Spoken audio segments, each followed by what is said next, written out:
Welcome to the Speak Your Way to Cash podcast, a podcast where we teach speakers how to land paid speaking engagements and corporate contracts. Each week, we deliver high-quality content that teaches you how to level up your speaking business. Be sure to join the Speak Your Way to Cash Facebook group after having your mind blown by this information-filled episode. Now, here's your host, Ashley Kirkwood, lawyer and professional speaker. This is the Speak Your Way to Cash podcast. Hey guys, it's Ashley Kirkwood back again with the Speak Your Way to Cash podcast. And today we have with us Felecia Hatcher. And I'm saying your name correctly, right? You are. Okay, awesome. She is phenomenal. If you go to her website, which I'll be sure to link to, you can see that she's spoken at some of the largest corporations in America and on some gorgeous stages across the country, done TEDx talks, all of that great stuff. So Felecia, welcome to Speak Your Way to Cash. Thank you so much for joining us. Thank you for having me on your show, Ashley. Definitely. And Felecia, I know that you've done a number of things over your career. What is it that you currently do, and what kind of led you to make speaking a large part of your business? Sure. So I currently am the co-founder and executive director of a space called Tribe, Co-work and Urban Innovation Lab in Miami. We also put on a national conference called Black Tech Week, coming into its 6th year. And then we run a program called Code Fever. And so all the work that we do is around ridding communities of innovation deserts, and then making sure that we are equipping minorities as well as with all the tools, skills, policy, spaces, and support that they need in order to be valued within the innovation economy and show up and play a much bigger role that leads them to being a financial beneficiary of everything that the innovation economy provides. Is the easiest way for me to sum up the work that we do. Okay, perfect. And prior to this, you actually started your own venture-backed company. Is that right? Yeah, I ran a food company, gourmet popsicle manufacturing company to be exact, in Miami for 7 years. Prior to that, I worked for some tech companies on the product launch side. So work with Nintendo, work with Sony, work with McKee Foods, who owns Little Debbie Snack Cakes, really random time in my life. And then I also worked for the NBA as a front office marketing manager, overseeing the Minnesota Lynx WNBA team and all the marketing branding efforts for that. So really interesting career leading up to the work that I do now. That's awesome. And how did or when did speaking become something that you began to monetize and add as a revenue stream for your business?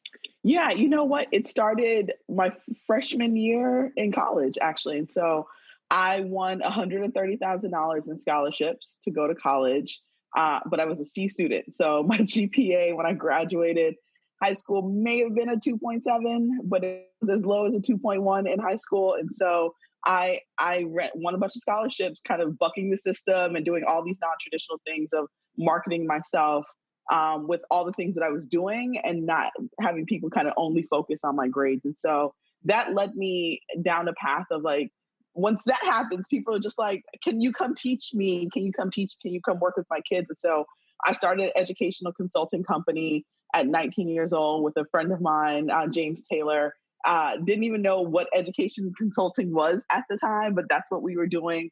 And that's what we were asked to do. And I just loved sharing, like, this is how I did it. These are the things that people aren't telling you. And so that's what started. Like my very first paid speaking engagement was $125. Ashley, you couldn't tell me that I wasn't like rolling in the dough of like, it's like just the epiphany of like, hey, people will actually pay me to show up and speak. And that is not the full story. Like we know that, right? It's so much more that kind of goes into that. We got really expensive brains that we need people to be paying for this information. But that was what set me out on that journey. So it was very much a workshop style of like, hey, pay me and I'll come and deliver this workshop on like, you know, how to get scholarships as a C student or non-traditional students, or when your grades aren't your biggest selling point, and just kind of really showing students and parents and like foundations and organizations and all these places, just kind of churches kind of start coming out the woodwork like, hey, we'll fly you to our city and we'll pay you. And at the time, it was just like, I didn't care what I was going to be paid. If you were going to pay me $50, like that was more than what the job on college campus was paying me. And so not really realizing exactly like there was this whole industry to kind of support that until I got a mentor that taught me some really invaluable lessons. His name's James Ants, that kind of really helped me kind of set the tone of like turning this into a real business. Okay, great. That's phenomenal. And you've said a lot of things that I think people need to key in on, one of which being you'd done something that people were interested in, and then that attracted some clients to you. And Correct. a lot of people, they want to speak prior to developing that expertise or prior to having something necessarily to teach because they're just phenomenal speakers. But I think when you do something that people are interested in and you can attract those initial clients, that is a phenomenal place to be in. But how did they know that you'd acquired $130,000 in scholarships being a C student? Did you write a book? Were you doing some marketing? How were they learning about what you had accomplished? Yeah. So, I mean, at the time I had written like an ebook before ebooks, I think were even ebooks, right? Just a really like, this is how I did it. Here were my winning essays, like nothing fancy at all. Right. And I think Reid Hoffman, the founder of LinkedIn, famously said, like, if you're not embarrassed by like the first iteration of your product, you waited too late to start. And so I'm hella embarrassed. Don't go looking through Google and finding that thing. It was really bad, but it got the job done. It was something tangible that I could share with people. One of the things that I think really helped, a few things that really helped me, but one, the organizations that gave me scholarships, and I had won a total of 5. I then went on and like won some grants while I was in college as well at Lynn University. You know, they, of course, because they're giving out money and substantial money, they are the ones that start putting it out into the media, and that helped a lot. I would say the thing that really catapulted the biggest is my mom. Like, of course, Yeah. right? Like your kid, when you thought that they may not make it out of high school, ends up winning $130,000, and you don't have to spend a dime on college, like every rooftop possible. My mom was just like, "Look at how amazing my kid is." Yeah. And the basic stuff, right? To the church pastor, to the youth pastor, to like people at her job. My mom is still an like educator, college professor, and works in the school district as well. And she had those connections, right? So that helped. She was a part of a union, the Classroom Teachers Union, who I ended up getting a small scholarship. So she's literally wherever my mom could spread the word. Like my mom was like my hype person and probably the best promoter of getting me those few unpaid speaking engagements, and then also some paid speaking engagements as well. Okay, that's critical too. And for those of you who are listening who are like, well, my parents aren't bragging on me every day. One thing you can do, everyone in the Speak Ready to Cash community, is make sure people know. Right, make sure your community knows when you do something great. And don't judge greatness by what you think is great, because sometimes we have really high standards for ourselves. But trust me, tell people what you're doing. You never know how that'll help. So this is great. And you're 19 at this point, starting this education consulting company. At what point did you start pitching clients? Was that still, did you start doing that soon after? Yeah, so I think once I saw like, hey, this is a way for us to actually start making money with this company we were running on our college campus, I started pitching a lot, right? But to similar organizations. And so like the Urban League booked me, then like we were going to the NAACP and asking them, right? Or looking at organizations that had similar like youth focused programs, college prep programs. We built out college prep programs for organizations as well. DeVry University, like they booked us at one point. And so like, I was like, oh, wait, like universities, of course, like I can see how we could be a very good partner for them. Because of course, like if students can figure out the funding situation, even non-traditional students, then it opens up to enrollment for these colleges and universities. And so there were a lot of epiphanies going on because again, like we were just 19. My business partner had won like a full ride sports scholarship. So he could speak on like that area. I could speak on getting scholarships when your grades suck and your parents are broke, because that was me. And so it was a lot of that. It was a lot of prospecting in the very beginning. And then I think for me, I don't remember if I got booked at DECA or I think it was FBLA first. And so then that kind of opened up like, hey, I can speak on college campuses more. And then I can also speak at college and high school conferences. And then when FBLA, for those of listening, that is a conference that's still going on. And basically a lot of hundreds of decision makers will come to that one conference and a variety of individuals will speak. Thousands, right? And so like national has about 20,000, between 15 and 20,000 not just students, but advisors, sponsors, board members, and all of that stuff that come to that conference every year. And, starting to speak there in college, I still speak at FBLA and DECA conferences is now.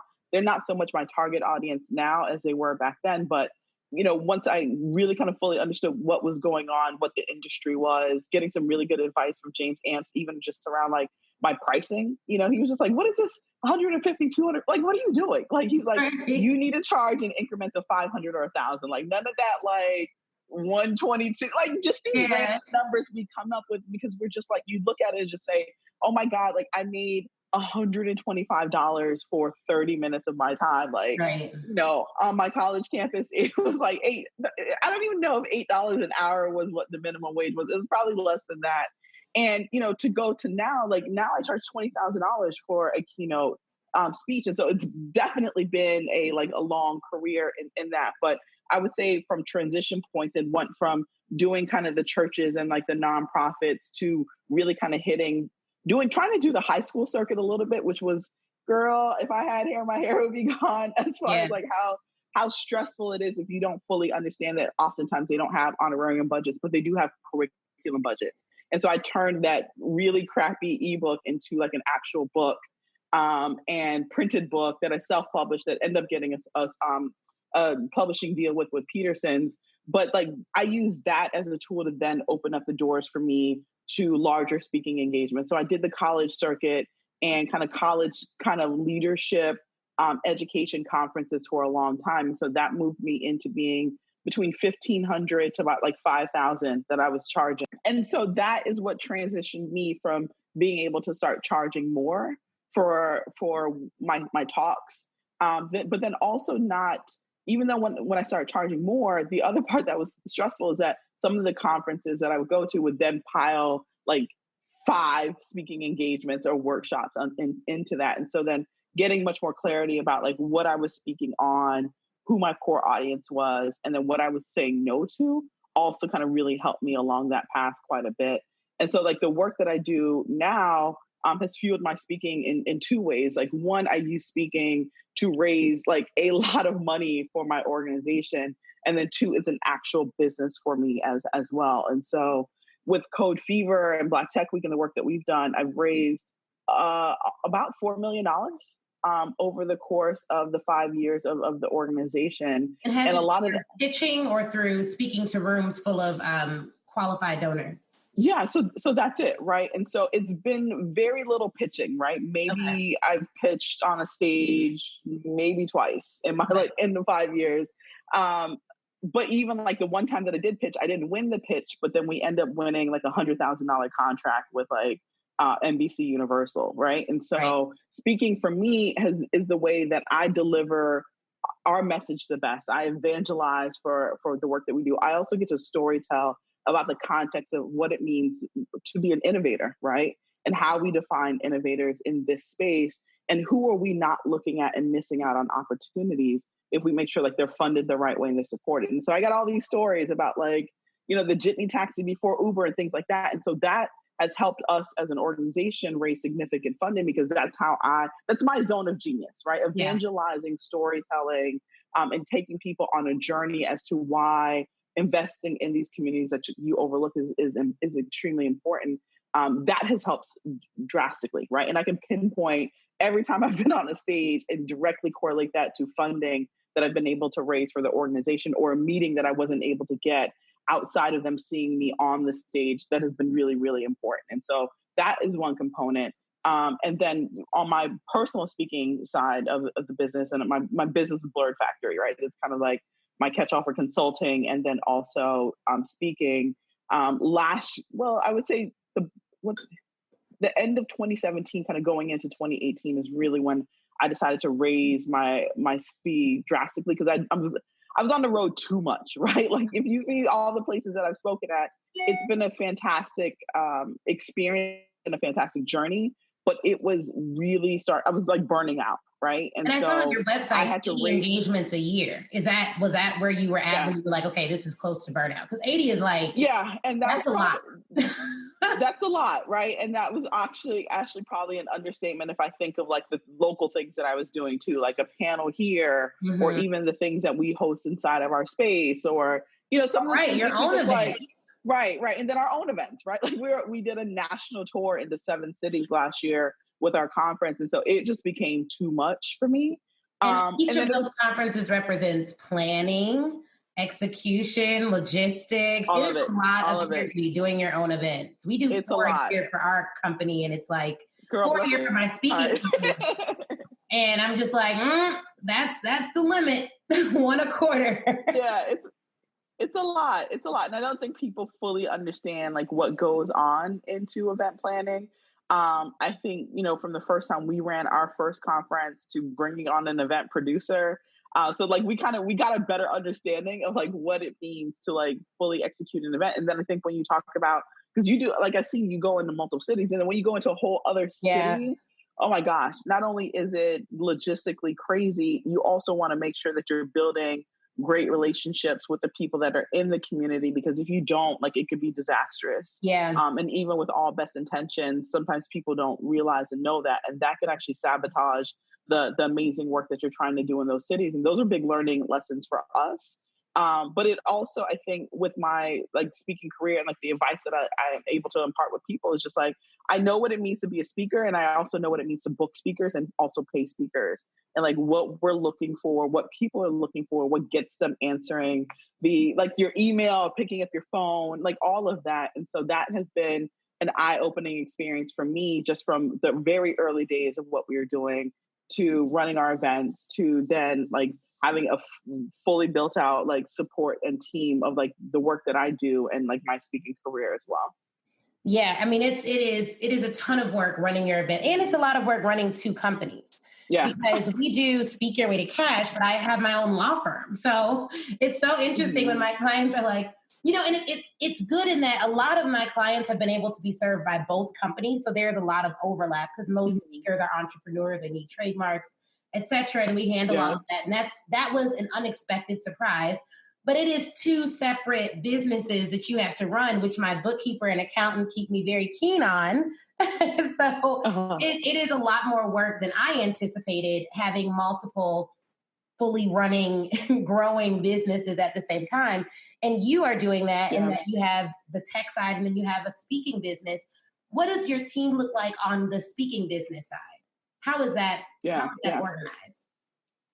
Yeah, so I have a phenomenal executive assistant that my husband and I share. She's been on the team for the past 3 years.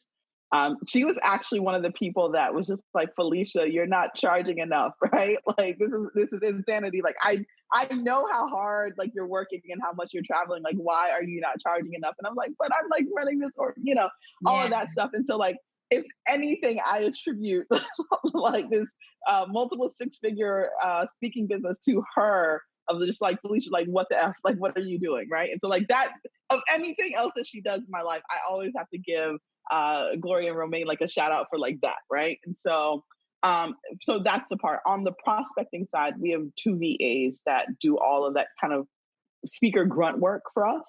And so like putting the list together on an ongoing basis, pretty much like weekly, like we're looking at stuff, we're following up or responding back to things.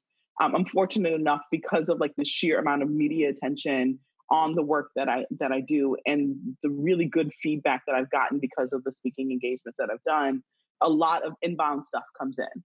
And so that Gloria, on my executive assistant, primarily handles all of the inbound. And then once we get to a point where it's like, hey, they either want to speak with me or we're at like a contract negotiation, everything that comes with that, she handles that. But the VAs kind of handle all kind of back end stuff of just finding the leads. And she handles contract negotiation, my writer, all travel and logistics, phone calls. After I do a phone call with someone, we're sending out one of my planners. I have a focus planner that we send out. After I speak at an engagement, usually within 48 hours, there's an edible arrangement on their desk. I can attribute that to getting repeat speaking engagements and high repeat speaking engagements a lot, because I think a lot of people don't. I think so many people just send an email, if that at all. Right. Just like, thank you, right? Thank you for spending a few $1,000s on me. Here is a crappy canned email that I sent from the plane. And that's just not enough. I think most of us don't realize, or I think it's just customer service in general, right? There's a human being on the other end of that. And running an event, like we both know, is really hard, right? And so when someone takes the time out to say, hey, I value the fact that you had to fundraise probably, or go up the chain of command or champion for me internally in order for me to get booked, at minimum, let me ask you some questions when I'm at the event and see the things that you like and put that thing on your desk as just appreciation, right? Not just for booking me, but for a job well done, because it's really hard to run events. Right. That is, I can attribute a lot to our system, but I think that has been one of the things that has time and time again has gotten me a referral, right? So I had a 20K speaking engagement for Google earlier this year, and one of the organizers referred me to her friend that was also running an event. And they had a budget, right? Why? Yes, I did a really good job, but I guarantee you she was just like, let me figure out how to return the favor when this huge edible arrangement landed on my desk. Yeah. It cost me $100. I bill that into our line items of people's like, yeah, talk today, Ashley. I build that in when we're looking at the cost that it takes and requires me to be able to execute an event, so that there's always a line item for a thank you gift. And not just at that time, but then I also usually send something not as big, but during Christmas and holiday times as well, because hey, it's fourth quarter, it's the end of the year. They may have some budget, they may be planning. I want to thank them, but I also want them to continue to think about me as they're planning for the following year. And I think it's the small things that people forget end up being really substantial when you're talking about returning, bringing someone back to speak, maybe for a different type of event, or referring them to someone else that it could also pay them to be there. Yeah, and companies as well as colleges have departments. So as long as you do a great job, it's nothing for them to put you on with the orientation department or with some other department, especially if they're a paying client, because they already know your rates roundabout. And it's just a better referral. Do you all track how much of your business year to year is from new business and outreach versus referrals and repeat business? Yeah, we do. And so I would say about 35% is repeat. And it's repeat in two different ways, right? So not always the same event, but usually the same client and maybe another event or another department. So we track that. I would say referrals are probably about 30% as well, 25 to 30%. And we track that. And then the rest of that is just our new events. For me, even this past year, Google has been a repeat client of ours, Google and Target, right? And so, but for completely different departments, completely different cities. I did 2 in Chicago, right? And then the Bay Area office, the Austin office. And so, and Women's History Month is my jam, right? And so February and March, I do a good chunk of my speaking engagements because it's Black History Month, and then 2, it's Women's History Month. And the work that I do around diversity and inclusion in corporations and in the tech space, it fits well within those 2 spaces. And so right now is really busy for us because it's not January when we're reaching out. It has been the past 2 months. It's going to continue into the rest of the year. And we're sending them very specific, very specific marketing material about the 2 talks that I can give during those months. And then the other part of that is with conferences is really also showing them how their sponsors can pay for me to be there. And that's a big thing that we work on, because that's how we end up paying speakers for Black Tech Week. We have sponsors that come in and they say, hey, we're selling verticals to them a lot of times, right? Thought leadership is really big within corporations, and they want to have someone senior on their staff be able to say they're an authority in this specific topic, whether they're kind of building this person into authority or they want to be able to kind of rule or kind of curate this conversation and then kind of use whatever comes out of that. And so sometimes they have people that are on their team that they want to put on the stage, But then a lot of times they do that and they ask us like, I need you guys to identify maybe 2 more people that can speak on 5G, right? And that's a great example. That's something that we did earlier this year for a major telecom company, right? And so we had budget to pay people that could speak on 5G to be on a panel, not even a keynote, but to actually be on a panel. And so most people, I feel like, aren't even approaching it in that instance of saying, all right, if the conference can't afford me, are you having a conversation with the conference organizer on like how you fit into what their sponsors want to get out of this? Because sponsors don't want to just be a logo on the stage or like rotating on the screen anymore. Like they want either an actual activation there, or they want a thought leadership and they want to kind of own a vertical and own a topic and own a conversation. And that has something for me that has also become very lucrative because I can speak on specific topics on behalf of these companies. It's almost like an influencer, right? Like it's the exact kind of same thing, but you're an influencer on the stage speaking and kind of being sponsored on behalf of these corporations. And, you look at a South by Southwest and like, SoCap, and you look at Summit and like all these places that these corporations want to be able to have a more significant stake in the conversation, what's being said and how they're viewed and what their position is on these specific topics, especially when you're talking about diversity and inclusion. And if they can align themselves with someone that is mission aligned with them, not that you turn into like a walking commercial, but like they like what you have to say and they technically are sponsoring you to then go out and speak on behalf of them. Or in alignment with them is something huge. Oh, I'm sorry to interrupt. You've said so many good things. Okay, guys, so I know you all are scribbling notes left and right. The first thing she said that I wanted to point out was that she tracks stuff, okay? Just note that. Mm-hmm. But repeat business, referral business, and new events, those are really good metrics to track. And we've talked before about other metrics you all can be tracking as well. But then we talked about this and we kind of brushed past it because you're such a pro. You've been doing this so long, but you have a process. Things that you do before the event, things that you do. And it's a consistent enough process that if one client were to talk to another large client, the process wouldn't diverge greatly. It's not like you got equal arrangements. I didn't get anything from her. I guess she hates our company. So having a consistent process, I'm assuming this is written down. You have a great executive assistant, which is key. Yeah. But make sure you guys have some type of a process and plan it well before you get the event.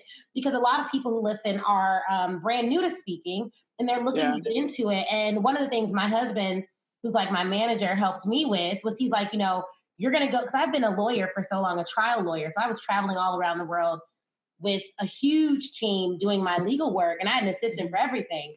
And when I became independent, I would, I'd have these great ideas. I would start to implement them, and then I would wait until someone would bite, and then I would have to implement more. And he was like, it's going to happen. Like someone's going to call you, they're going to be like, all right, I've seen this, that you do this. I want to hire you for it. I want you to fly out tomorrow. Will you be ready for that? So think about the gifts you're going to send afterwards. They have great companies now that can really automate this whole process and make it really personalized. So just think about these things now. Don't wait until you get that first client or that first paying client to think through your complete process. Please don't. Right. Please don't. No, it's actually, it's going from being a hustler to a CEO, right? And so like when you are a hustler, you're just like, anything and everything, like send it my way, I'm going to figure it out. And when you move to a point where like, I'm not going to hustle anymore, I know what my thing is. I'm going to start saying no to things that are not it in order to leave room for the things that are it. But then like as the CEO, right, and having like that hat on and keeping that hat on, it allows you to put processes in place, right? And then it also allows you to put systems in place. It allows you to put people and teams in place. And immediately as you have an idea, it's not like, all right, you're going to do the thing that is within your zone of genius. And then knowing enough as a CEO to say, I need the best team possible to support and make sure this vision actually happens. Right. And so I would love to say that happened for me overnight. It's not the case. It was definitely been a process to get to this point, but even just being able to manage multiple companies, I play a significant role, but I play a very small role in the day-to-day operations because I would just be getting in the way and like literally effing stuff up, right? Not trying to curse on your podcast because I would be, right? Because those things aren't the best use of Felicia's time anymore. And I had to know that. My team had to be empowered enough to know that. And that way we put systems in place so they know at what point Felicia needs to be involved. and they know like how I best show up for that situation, right? Those things are extremely, extremely important. And so that when someone does call, you can either say yes or no if it makes sense, and you can quickly kind of deploy whatever support is needed in order to make that happen, and make sure that that becomes a really good either relationship that you continue to foster, or you show up on that stage and you're able to show out because you're not tired. You're not like, Right. hold on, I can't do this because I got to answer this phone call and like do this one thing. Like that is not being a good steward of the trust that people are having with you when they're booking you to come to and speak at their event. Like they are booking you, yes, for the time that you're on stage, but we both know there's so much more, right? There's the Right. dinner sometimes, there's the lunch sometimes, there is a number, there's people rushing you afterwards and talking. And there's so much, right? And people, the thing is like people that have booked you, they're watching. If they're not watching, someone on their team is watching every single one of those interactions. And I know for us with Black Tech Week, and this is the feedback that I get when I speak, like one of the things that they say, one of the things that we look for even with speakers is just like, is this person going to want a surface speaker? Because we don't want them. Like we want people to like get the information and get the support that they need. And then two, is this person going to immediately run to the green room? And if that person's the type of person that's going to immediately run to the green room, it's either a person that we won't invite to speak or we'll never invite them back. Because our goal for our event is to really, truly help people understand how they can make serious coins within the tech and innovation space. And that's the other feedback that I get, right? Like I don't run into a green room. I have to do things to kind of protect my energy because I'm a functioning introvert, right? So that's one thing. But I'm also going to be as accessible as possible when I speak at events because I know that that's the real value that people get that may not raise their hand, right? Or they may not feel like they are being seen or heard. And you don't want that to be the reason that they write off that conference and never come back, because you want people to feel like they're seen or heard as much as you possibly can, but also know your organizer and the people that are potentially will bring you back are also looking at that. Like, were they accessible? Were they friendly? But most importantly, like, did they stay around enough to get enough questions kind of answered so that our audience feels that they got the best bang for their buck for the investment that they made coming to that event? Absolutely. Absolutely. And one of the things that you mentioned is that you started off going back to pricing a bit, $125 at one point, and then you kind of just slid it in there that now your rate is around $20,000. One of the things, we just had our last Speaker Ready Cash live event of the year. And one of the things that one of the attendees asked was, she had only received $650 for her highest paid speaking engagement to date. If she were to jump to charging $5,000 or even $10,000, would they know that previously people paid her less? And I know that from an employee mindset, we are always thinking of like, what's your previous salary? And you have to disclose that sometimes when you're interviewing. Thankfully, Illinois now made that illegal, which is great. But people are worried about that. How did you even muster up the courage or gumption to charge that amount? And then did your clients have to shift to accommodate that? Because colleges are typically not paying that unless you're a president or a celebrity or something drastic is happening. Right. So this is a really great question. And so one of the things to address first is like, I very rarely speak at college campuses, right? And so they are not my audience. And so I had to make a few adjustments, right? One, organizations, conferences, even speakers bureaus are not asking me what my past rate was for speaking engagements. They're asking me what my current rate is, right? And so I answer that question, this is my current rate.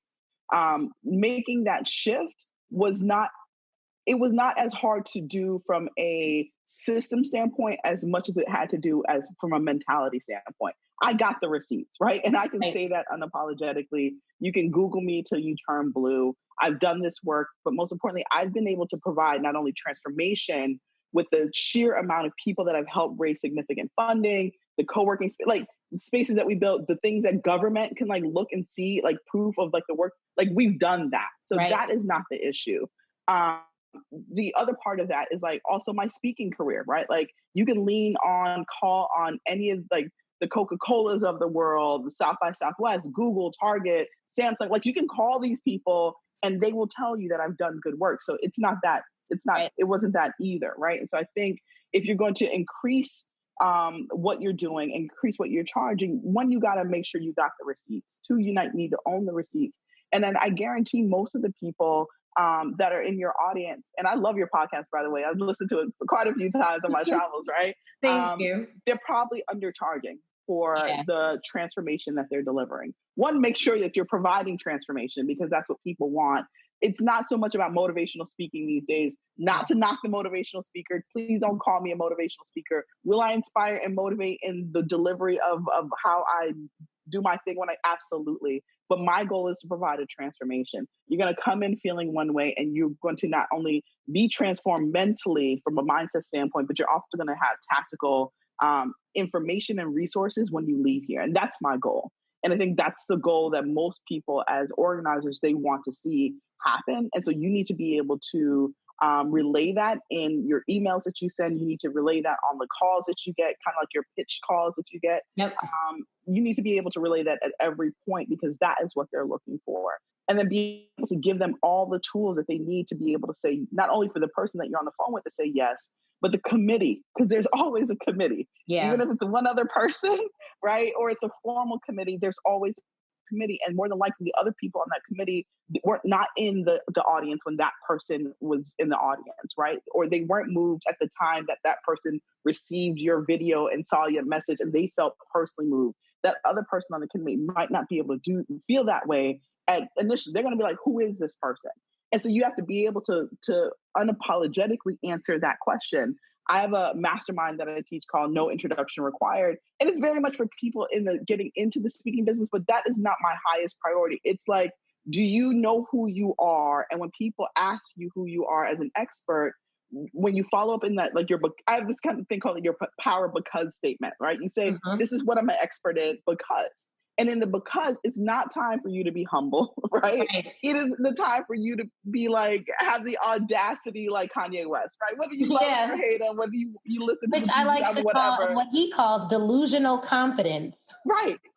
But the thing is, and Ashley and I, the people that we work with and we serve, that we want just to get them put on to what the financial possibilities are, they have the receipts. And so we're not telling them to embellish or lie. I'm just telling you to own what you sacrificed for, the scars, the bruises, every no that eventually led to a yes. I just want people to own that. And so like my theory is not so much that people are underprepared to pitch themselves. They're undervaluing exactly what their expertise is and what they can provide these organizations. Like that's what I see the most, right? And they have to approach organizations if they want to get to 10, 15, 20K, 100K contracts.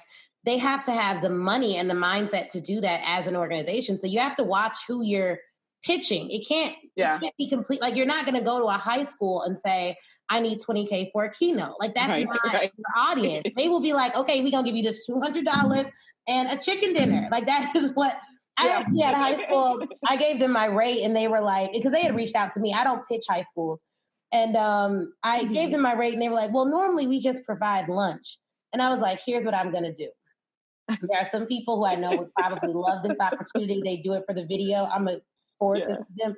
I don't speak for lunch. Now, if it's my church, that's different. But no, that's not what we do. So you have to, sometimes you are really great, like Felicia is saying, but if the organization genuinely does not have the budget, they cannot pay you from what they don't have. Or you may be speaking to the wrong department. All departments are not created equal. So, or the wrong conference or event together, right? So like really zeroing in on who your target market is going to be extremely beneficial for you. And that's something that I also had to do, right? Because like I did marketing for NBA and Nintendo. Like I could speak on marketing and branding all day long. And when I would be asked to speak on stuff, like, sure, I can speak on that. Like I'll take that check and speak on that. And not until I got like very clear on what I have 2 signature talks, right? That's it. If you see Felicia speak today and you see Felicia speak, more than likely, I'm probably going to give the same talk. My stories are going to be a little bit different. I have a lot of engagement with the audience, so it may not feel it, but you're going to, I promise you, I'm giving you the same 2 talks. Like it's one or the other, depending on the audience. I know exactly who my audience is. And that's why I said I don't speak at colleges. Will I speak at a college if it makes sense? Every now and then, but more than likely, you're not going to see Felicia on a college campus. It's one of my past bookers, right, or past clients is asking me, they're going on a college tour, know that I'm speaking on behalf of them. If you see me at a college, does that make sense, right? And so that's one part. I think the other part to kind of think of, and one of my favorite kind of lines to use with people is when either I'm getting pushback on my price, is I usually say, you know what, there's a certain level in which your audience deserves, right, of thought leadership, of access, of information that they deserve. And in order for me to give them the talk that they deserve and the time that they deserve, this is the amount that I require. And I don't ever get pushback on that, because why? You don't ever want to run an organization and feel like you're going to get less than what your audience deserves or what you deserve. And so it's like, if anyone needs any kind of like tidbits, like that's what I use. And that's my pushback to people. And they will either say yes or no. But in order for me to give something of quality, this is the amount that is required in order for me to make sure I'm delivering at the quality that your audience deserves. Well, I'm glad that you charge them the rate that you charge, if not more. And I can't wait till it goes up, because honestly, from working with a lot of organizations, my background is as an employment discrimination lawyer for some of this country's largest corporations. And when it came to diversity training, they wanted to spend the least amount of money because it really is not valued. And I've always told companies, what you value, you pay for. Of course. If this is not something that you value, then be honest with yourself, be honest with your employees, and be honest on those cute little brochures. This is not something that you really value, because what I've learned working for these companies, what they value, they pay for it. And diversity is typically not something that they're willing to pay a lot for. No. Versus training. So did you ever do you still do some corporate training? Do you do any of that, or does it take too long? And how did you shift from pitching for keynote engagements? Is it typically at corporate conferences, or how does that look? Because even the pitching for all of that is very different. Yeah. I typically am only pitching for keynotes. That's when I do my best work. I have a few consultant clients that I work with right now. And those have come as a result of doing a keynote with them really, really well and talking about like what's next. And so even for me, and kind of like the focus of my team, it's the keynote is kind of the entry point to the door, and I need to be paid for my keynote, and I am. Yep. But the conversation that I'm having more and more when I get on those initial kind of exploration calls with them is about like, what's the plan after this? And I'm having that conversation oftentimes before the ink is even like dried or the contract is even officially sent over for like the keynote. Because to me, that's important, right? Like having a longer term engagement with this audience, because I know that they're my core audience, and how I can serve them has become really important to me, and has also become really lucrative to me as well. The other part of that is like the conference organizer, like it's become really more important to them as well, because they've been running events, and what the feedback that they constantly get back is like, people are really excited. It's rah-rah, it's a pep rally, like people are moved. And then they leave, the next day they go home or they get back into the office, they have no idea how to implement that stuff.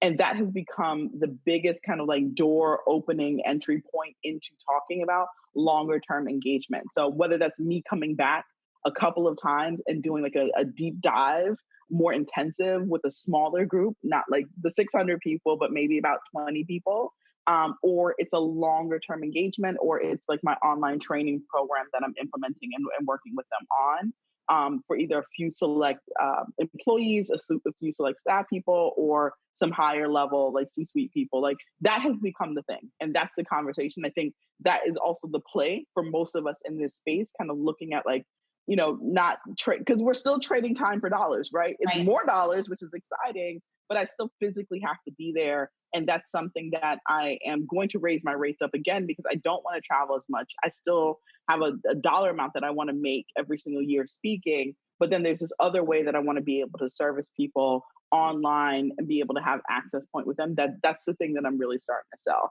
And so sometimes I sell that back a room, but most of the time I'm selling that on that initial call. And then like my follow-up process with the organizer is really where those two things are starting to happen. That's really good. And then were you the person that trained your secondary VA team on how to research, or did they kind of develop their own process for that? No, I had to do all that training. And I've cycled through a few VAs over the years. I'm sure, yeah. Yeah, I mean, that's how that works, right? Right. It's the nature of the business. But I think, I think it's really, unless you're working with a speakers bureau or you're lucky enough to kind of find someone seasoned online, you're going to have to train someone in the style in which you want them to, one, represent you, two, prospect for you, and then like what the process is leading from the initial contact, right, all the way up to it being booked, and then what happens afterwards. And so, yes, I could have my executive assistant do all of that, but like that grunt work is not the best use of her time, and she's not cheap, right? And so, Right. So it's really important for people to realize that, like, even if you go on Upwork and put like, I'm looking for a speaker VA, like more than likely you're not going to get back what you think you're expecting to get. And so you definitely have to document your process, document the culture and the conversations that you want them to have, and then know that you're going to nurture them over the course of a few weeks and maybe even a few months before you let them go. And so even in the beginning stages, when I first bring someone on, like they're CCing me on every single email that they send out. It is aggravating, but I get to see, like, are they changing the copy depending on like who the person is, who the company is? Are they inserting things the right way? Are they handling like the handover conversations? Like I need to be able to see all of that and just really be really confident in order to take them to the next step. The other part is making sure that you're doing the job description really well. I think a lot of people do a really crappy job on the job description, but then expect like stellar, like, MBA PhD worthy people. That was me all day. I was like, I don't even have time. I'm so rushed. I'm gonna put this together. No. It's an aggravating process, Ashley, but it's probably one of the most important things that you can do, because like if you don't spend time on the job description, you get exactly the time you put in. Like that's the quality of the people that are going to be responding. And then you look up and like, sometimes we're just like, man, we can't find, there's no good people. Like the good people are there, but they're also looking for a quality opportunity for them to be a part of. And so take the time to write that job description. It sucks. I know it. I hate writing job descriptions. I've had to hire hundreds of people in my lifetime, in my personal career, but it's one of the things that I have personally learned definitely over the last, I would say even 2 years, of making sure that I'm taking a lot of time to do that, especially when I'm hiring a speaker VA. Yeah, it just takes time. It does. Another thing that I need to account for is like the person you hire month one, hopefully from working with you, will get so good that their time becomes too valuable to do the things you originally hired them for.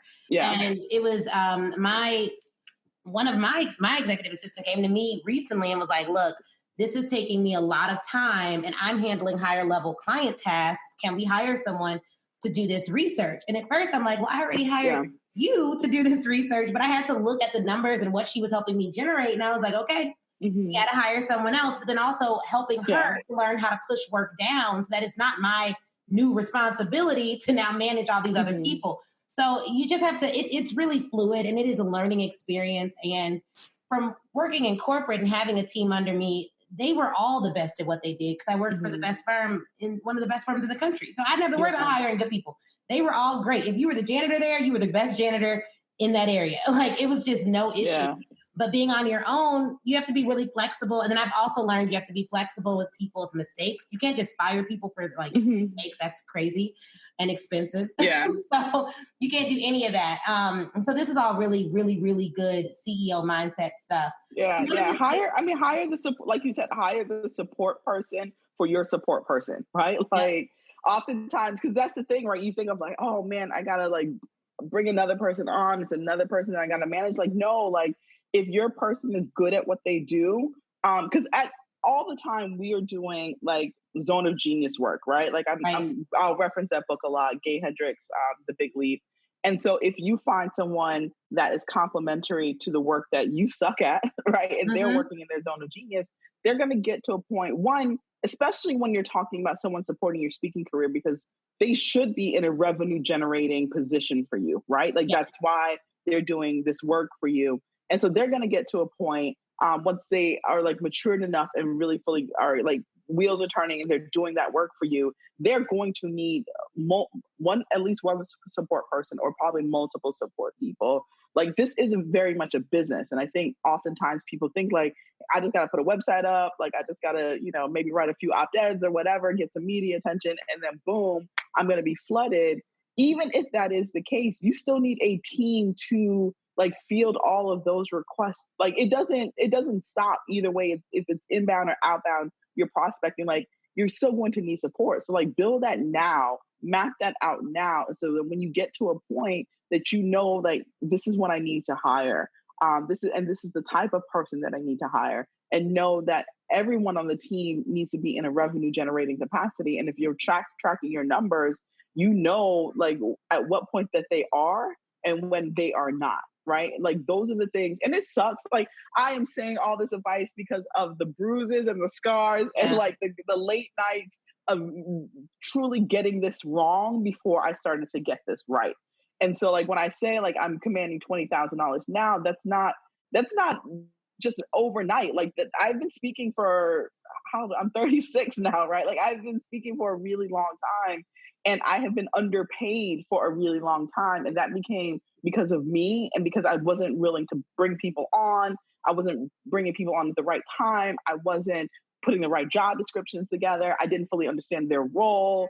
I was too afraid of like the ebb and flow of the speaking business, and not realizing that if I had the right support, I would lessen the ebb and flow of the speaking business and like be able to kind of piece things out, like, and then be able to open up these new opportunities with corporations and organizations and foundations that I speak on and that pay me. Like I can't open up those new opportunities if Felecia Hatcher is literally doing everything. It doesn't work like that. And so what you've seen over the past 2 years of kind of essentially going from 5 to 10K to 20 has been a result of like, just like Ashley said, like putting a system together, putting a team together, and using all the revenue that comes in to be able to support that team so that we can continue to do more work together. Yeah. So this is great. And so I'm hoping that as we begin to get to the end of this interview and we're closing out, there are so many people that are in the first 5 years of their speaking career. What tools would you recommend they use? And like what tech tools would help them with prospecting? And we've talked a little bit about this in the past, but at your level with your expertise, what tools do you recommend they use to help skyrocket their speaking career? Yeah. What tools? I would say at minimum, get yourself some good video. Like get yourself some good video. Honestly, record every single talk that you do. You never know when you can repackage that into something else.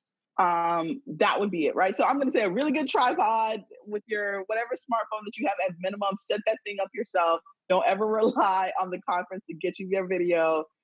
More than likely, you're never going to see that video. So make sure you capture that yourself on just the basic level of like what I think I see too many people speaking and not like capturing content. At minimum, audio. If you can capture the audio and sometimes not the video, we're in the podcast world. You can package that up. That would be one thing that I recommend. I would say get yourself a really good CRM tool. So like, we use Salesforce. There's other better tools out there, I think, for speakers. But because I use it with the work that I do with Black Tech Week, it's just very easy for us to kind of manage everything through that. I use Basecamp with my team a lot. There are also other sexier tools, but that one works for me. What else would I say from a tech tool standpoint? I would say package up your talks for social media. I don't do it a lot because most of my speaking engagements have not come from people seeing me on social, but I see the value of it in connecting, kind of selling courses that I do and selling more seats into the events that we personally run. So I think it's extremely valuable for the storytelling component of that. What else would I say are good tech tools? You use any tools to find email addresses, or does your team use any of those types of tools like Sales Navigator on LinkedIn or any of that? Yeah, so LinkedIn Premium account, I recommend, right? And so that has really helped us. We have multiple LinkedIn Premium accounts in order to try to get around like the 30 contact limit or the 20 contact limit. And so we use that quite a bit. There's a tool that we use and I cannot think of the name, but I'll email it to you, Ashley, that we use in order to find corporate email addresses. I'll find it. And I don't use it anymore. The team uses it, but I'll find the name of it. So that is really helpful for us for just having a contact and then being able to find like what their actual email address is, their name. I would say, one of the things that I think is really powerful for people that are in the speaking business that I don't see people doing enough, getting really amazing press and like leveraging free media has been so valuable for me, my platform, spreading the message around the work that we do. And then even that leading back to the awards and speaking engagements. So Haro, like I am a firm like supporter of Haro, help a reporter out. I've been using it for years. I check it every day. I don't do any of the filters. So like everything that is posted on Haro comes to us in an email and we shift through it, not just for things that relate to like my business, but then also things that relate to me personally. I remember like I got featured on Black Enterprise years ago with me and my husband, flew a photographer down, like I think like a 4-page spread, and it was about like finance, like personal finances or something like that, right? But we were able to talk about all the work that we do. Amazing. Got featured on the Today Show from responding to something on Haro. That was a 5-minute segment for our food business. And so like, I love it. That is amazing. Right. And I can go on like a long list of like media stuff that came from Haro. I had a good friend of mine who owns a car wash company in St. Louis. His name's Sylvester Chisholm. And he got featured on the full front page of the business section in the Wall Street Journal after I told him to use Haro. And he responded to, and this is the thing, right? So sometimes people don't see a flashy name, so they won't respond to the thing. He responded to a inquiry on Haro that asked for businesses that outsource their social media. Right. And so like you're thinking Wall Street Journal, it's going to be like these big, like whatever. And he was like, me and my friend own a car detailing company in St. Louis. They flew a photographer out. It became the gift that kept on giving for him because it's syndicated. And so like all these publications start calling, like it was just like amazing. Goodness. The other that is why I love this show, by the way, because these are just nuggets that you would never aren't using it. And so, but the thing is, do not filter, right? And I know it could be aggravating because then you'll get the long email. You get 3 long emails from them a day. And when I tell people this, they'll filter it down to their industry and say, when you do that, you're missing out on opportunities that you may be a fit for that either the journalists didn't categorize the right way, or they're just kind of casting a wide net. And because you filtered it down specifically to like health and beauty, then you're going to miss out on all these other things. Health and beauty intersects with tech, and it intersects with like all these other different things. So do that. And if you need to put your VA in charge of doing that, then have them do that. I like to just look at it personally, and then you don't need a press release. You respond really quick. Whatever I can't respond to, like sitting at the traffic light or on the toilet, for lack of better, we get work done wherever we get work done, or waiting for a meeting. If I can't respond to it in that quickly, then I usually just don't respond because I don't have the time. And the short response that answers their question right away gets the thing. The last thing that I want to say on tech tools, kind of online around this media thing, is writing op-eds. Yes. It is the ultimate power move. And I am all about power, right? I don't like weak language. I speak on innovation and I speak on imposter syndrome, but I speak on it from a point of power and how we show up into rooms, right? And so op-eds are the ultimate power move and can open up the floodgates for you if you do this the right way and get picked up by the right media outlet for huge speaking opportunities that will really position you as a thought leader. And I don't see people using it enough. No. I'm going to plug the Op-Ed project because I went through their program twice, and that's how I even really fully understood Op-Eds. But I'm going to plug them because if you go on their website, they actually have a list of all the Op-Ed editors at all the major publications across the United States with their full contact info and with how they like to be contacted. Like that is at least $10,000 worth of free information right there through Ashley's podcast, because the list is there. So you don't have to do the grunt work of figuring out like who writes for what. Like you don't have to do that, but you do need to put an op-ed together. And so when things are national news or international news that fit within it's the zeitgeist, right? Things that are going on in the world that fit within your speaking topic, you need to voice your opinion on that. And then you need to pitch that. You got to be timely, right? So within the first 24, 40 hours, write an op-ed, send that to all those major news outlets, especially if it's in a city or a state that you want to be traveling to and doing business or speaking at. Do that and continue to do that. And then you start to get hits. And then those things I've seen go from being an op-ed to like a column to a feature. Like these are real possibilities. And I've been doing them religiously. And I've seen a lot of success and a lot of notoriety. I'm speaking at a conference next month in New York, specifically because of an op-ed that I wrote 3-4 months ago around the work that I was doing and around like Google's announcement around their diversity number. So y'all use those resources. They exist. And that would be my list, Ashley. That would be my list. That was fabulous. Oh my goodness. I hope you all are taking notes and getting all of these gems that Felicia's dropping. So Felicia, where can we find you and what's next for you? Yeah. You can find me easily at Felecia Hatcher on literally everything because it's easy for me to remember. FeliciaHatcher.com, at Felecia Hatcher, literally on all social media. What's next for me? I mentioned my mastermind and my training that I do called No Introductions Required. It's a really big, bold statement. It is very much about owning your power, knowing that you got the receipts and using it, and then using that to either catapult you on stages or move your movement forward. It's mostly women. It's open to everyone, but it's mostly women.